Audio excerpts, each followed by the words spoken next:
The dwarves had long been known as master craftsmen and inventors, but a closely guarded secret among their kind were those known as the listeners. These rare individuals had the gift to hear the voice and spirit of the weapons they touched. The listeners were integral to the Dwarven kingdom, as by simply touching unknown weapons they could understand their use, design, and purpose. During a particularly dark and gloomy night, a group of dwarves clad in ceremonial armor and robes stepped out of an armored truck and were met by a tall human man wearing the uniform of an Air Force lieutenant colonel. It had been less than a year since the elves had managed to open the magical dimensional portal to this world called Earth, and the dwarves were part of a mission to determine the military capability of the humans. The World Council was led by the leaders of the different races: the dwarves, elves, orcs, dragons, and beastmen. The alliance of these 5 races had crushed all other opposition in their world, and with their world fully under their control, it was decided to expand their influence even farther. Hence, the construction of the dimensional portal. The mission was to subtly determine how dangerous the human race was, and whether their world should be conquered or befriended. The human race was certainly strange and unique to the World Council. They had no magic, fought their own kind over petty differences, and had smithing techniques completely different from anything seen before in the fantasy world. Even with the strange machines the humans had, the World Council had almost unanimously agreed that the humans were going to be easy pickings. Humans had long abandoned the way of the sword, wore armor that could barely stop an arrow, and had no magic to speak of. Of course, the World Council was not foolish enough to immediately begin their conquest. They would discover the secrets of the humans under the guise of peace. Once they knew the strengths and weaknesses of the humans and their technology, they would utilize the knowledge to devastating effect. While most dwarves would deny that they were greedy, it was an open secret that the Dwarven smiths and inventors were practically voracious in their desire to learn new information about inventions and weapons. After all, the dwarves had long monopolized the weapon manufacturing market for the armies of the World Council. Any opportunity to solidify their grip on the World Council members' purses was a welcome one. So now the delegation of 5 dwarves was the first to visit an Air Force base belonging to the country known as the United States of America. Listener Muvrik stood silently in his ceremonial chainmail and red robe as the leader of the 5 dwarves conversed politely with the lieutenant colonel. Muvrik had no aptitude for diplomacy or politeness. His only interest was in weapons, and that was the sole reason why they were here. He would be the first listener to interact with the flying swords called aircraft. After a few minutes of talking, the 5 dwarves were escorted past tall gates, topped with barbed wire, and stepped into the Air Force base. A dozen large hangars bordered a large runway, and as the dwarves were given the tour of the different kinds of aircraft, Muvrik barely listened to the long-winded lieutenant colonel, for even if he did, many of the words and phrases he was spouting off had no meaning to Muvrik. Things like close air support, air superiority, and AWACS were clearly terms the humans had created to describe things Muvrik had never seen before. Instead, Muvrik focused his eyes on the angular vehicles in front of him. He would give credit where it was due. The humans clearly had far more advanced technology than the World Council, most likely to compensate for their lack of magic. The World Council used dragons, griffin riders, drake knights, and other flying creatures to attack from the air. Even the greatest dwarven minds had not managed to piece together a siege machine that could fly. But technology alone would not save the humans. Muvrik was sure of that. The humans could not hear the spirits of the weapons they created, so how could they even begin to understand how best to utilize them?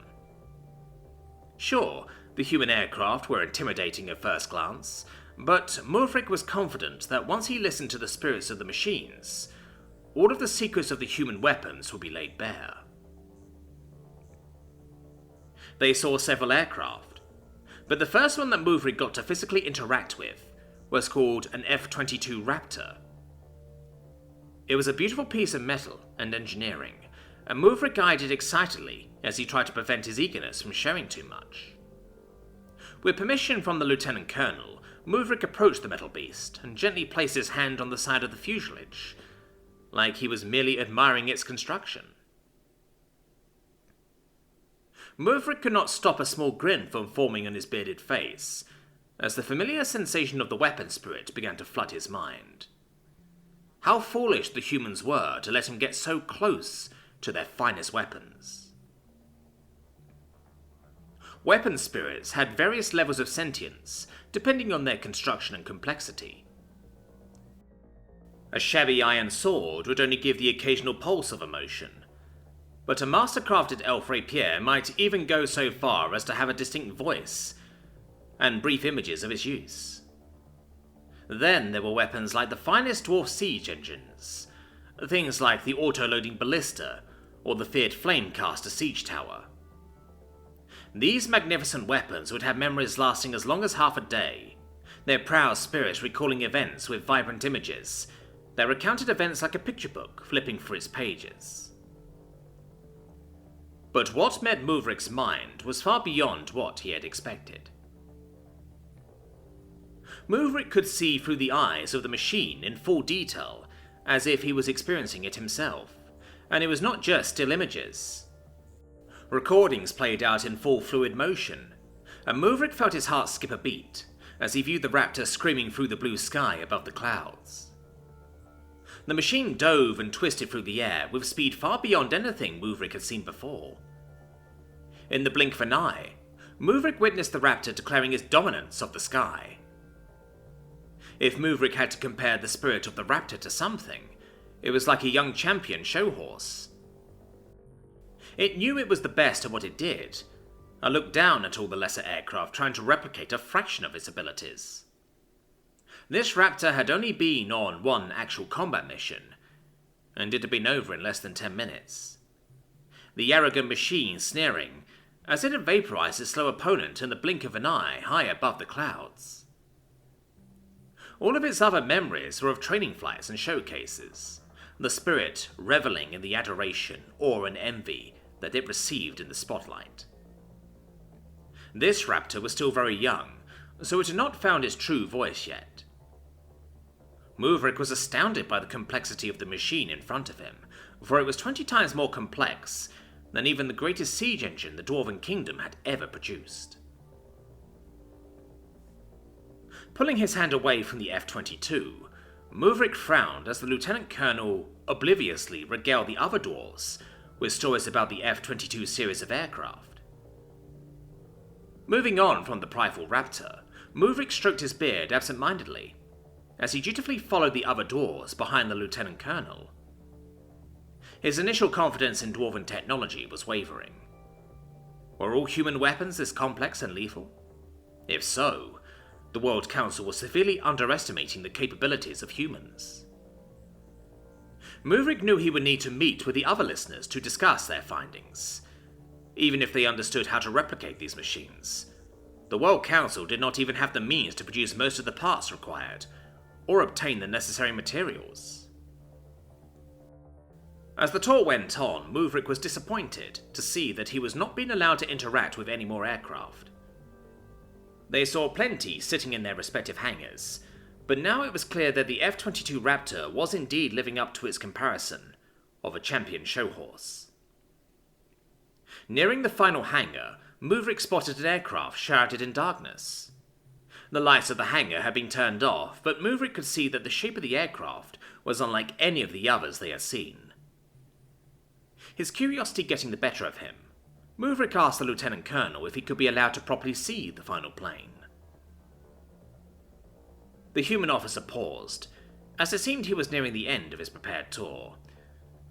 "Well, that one is not exactly in the best shape," the man explained. "It just returned from a mission a few hours ago and still needs to be repaired. I am sure you all would not want to see something unsightly like that."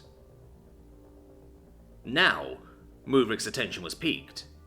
If this machine was damaged, perhaps he would be willing to divulge more human secrets. It was not unprecedented for neglected or mistreated weapons to assist listeners, in return for revenge. "Nonsense," Muvrick replied seriously. "Wounds sustained in righteous combat are worthy of glory and remembrance. I implore you to allow me a glimpse of such a machine." It was not the best lie Muvrick could come up with, but he hoped the human's ignorance would compensate. The man stroked his chin in thought, before letting out a small sigh and shrugging. "If that is what you want, Master Dwarf, I suppose it wouldn't hurt." As the officer motioned to his nearby subordinates to turn on the hangar lights, Muvrick felt his anticipation rise. Perhaps this would be an opportunity to plant the seed of humanity's downfall. The group stepped into the hangar, as the lights flickered to life to reveal an aircraft with a shape unlike all the others. It had a long middle section with a rounded front, 2 long wings, and 2 bulbous engines on the rear end of the middle section. This particular plane had multiple bullet holes in its fuselage, scorch marks on the wings, and fanged maw painted on its front.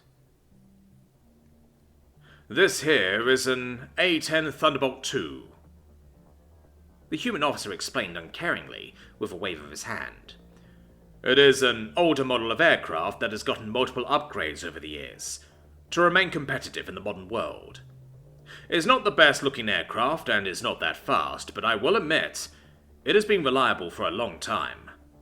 Unlike modern multi-role aircraft like the F-35, it is designed to only specialize in close air support of ground forces. Frankly, we've been trying to get rid of the A-10s for a long time and replace them with modern aircraft, but it has proven difficult." The Air Force officer chuckled. "The grunts love them though, so I guess that counts for something." As the officer continued to ramble on about the inadequacies of the A-10, Muvrick slowly approached the battered aircraft with curious eyes. Even the most ignorant Dwarven smiths knew not to insult the weapons they wielded. Why would you insult and degrade a weapon you depended on to kill your enemies and protect your comrades? Doing so was disrespectful at best, and downright dangerous at worst. Muvrick had seen what such ignorance was capable of doing. Siege weapons malfunctioning at the worst possible moments, swords breaking in the middle of duels, arrows missing critically important targets. Such things became commonplace if you did not give your weapons the respect they deserved. Walking up to the wounded aircraft, Muvrick reached out and touched its forward landing gear with great expectation. This was an opportunity that needed to be exploited to the fullest degree if the World Council wanted to unlock the secrets of the humans. At first, Muvrick felt nothing, and for a second he wondered if the aircraft spirit was dead, or so disheartened that it had given up on retaining its sentience. But he was wrong. He was oh so very wrong. The aircraft had been taking a nap, and he had just woken it up.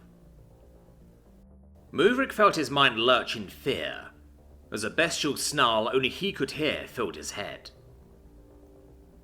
Muvrick was frozen in place as time around him slowed to a crawl, while he communed with the spirit of the flying weapon. Even if he had wanted to back away, he was physically incapable of doing so. The sheer magnitude of the weapon's spirit overwhelmed him, to the point where he was barely capable of retaining a proper train of thought. In an instant, Muvrick realized that this flying weapon was unlike all the others. If the F-22 Raptor was a prize show horse, the A-10 Thunderbolt was a battle-scarred war dog. A more apt comparison would be that of a royal duelist, of a lonely knight. The F-22 Raptor was like a well-groomed royal family member that stood at the rear of an army protected by royal guards. It had the benefit of the best training and equipment a kingdom could afford, and used both factors to its advantage to crush opponents it sought out in honourable duels on the battlefield. It was arrogant, and revelled in attaining personal glory that could be retold later, at victory feasts and parades. It had no qualms ignoring the lowly commoner foot soldiers, for they had no use or purpose in its plans. The only reason that foot soldiers and commoners existed was to attract the attention of enemies, that the F-22 could then swoop in and defeat in glorious single combat. The A-10 was completely different. It was like a grizzled knight of low birth that was barely one step above the common foot soldiers it fought alongside. The A-10 was looked down on by the other nobles and knights, for it fought alongside the common soldiers not for glory or wealth, but because it genuinely cared about them, and wanted to protect them from the worst the enemy could throw at them. The A-10 cared not for honourable jewels or personal accolades. It would do whatever it took to protect the foot soldiers under them. It would happily dirty its armour in the mud and filth so as to get closer to the enemy. It would gladly take the brunt of the enemy's wrath if it gave the common foot soldiers a chance to escape from danger. It would willingly crush swords of enemy troops in one-sided bloodbaths if it meant that the commoners would be spared the chance of defeat. It had no need for medals or tales of glory. The protection of its troops came first. If they were humans, the F-22 would retire from the battlefield whenever it wanted, so as to maintain its perfect appearance and strength. It would have its own large tent full of the best armour and weapons the kingdom had to offer, and a retinue of perfectly mannered attendants to fulfill its every need. Its armour would always be polished to shine, and even the smallest amount of damage to its armour meant it needed to be replaced to maintain its perfect look. The A-10 would be on the battlefield until it nearly passed out from exhaustion, or until it was covered in wounds. When it did return to camp, it was to a meagre tent with only the bare necessities. The A-10 would be lucky if it had more than one squire, and they would be ragged commoners who looked like they were only one step above homeless beggars. The A-10 cared not for the appearance of its armour. As long as it functioned, it was good enough. Dents could be hammered out, holes could be patched, and armour pieces were only replaced if they were damaged beyond repair. The A-10 would only return to camp to quickly replenish its strength and repair its weapons. As soon as it was able to, the A-10 would be charging back off to the battlefield, wherever it was needed. When the battle was over, the F-22 would retire to royal palaces and attend high-class banquets and balls. It would be dressed in the finest silks or decorative armour, and spend their time regaling nobles and royals with glorious tales of their latest jewels. The A-10 would not leave the battlefield until either the enemy had fled over the horizon, or they all lay as corpses at his feet. It would exchange its bloody and rusted armour for rough cloth fabric, and find the nearest tavern or pub that had anything remotely close to alcohol. There, it would spend the night, carousing with the commoners and foot soldiers until the wee hours of the morning. Any attempt by the commoners to celebrate the A-10's glory would be dismissed by the night. Instead, it would praise the foot soldiers for fighting valiantly at his side, and raising toasts to their comrades that died. It would compare battle scars with others, participate in drinking contests, and get into the occasional brawl if anyone dared insult his comrades. Muvrik felt beads of cold sweat prickle his scalp as the memories of the F-10 flooded his mind. It was a veteran of dozens of missions, and had been fighting twice as long as the nearby F-22 had been alive. Muvrik watched from the A-10's point of view, as it lumbered through the sky with pure hate spewing from its mouth, as it tore its targets to shreds for daring to harm his beloved grunts.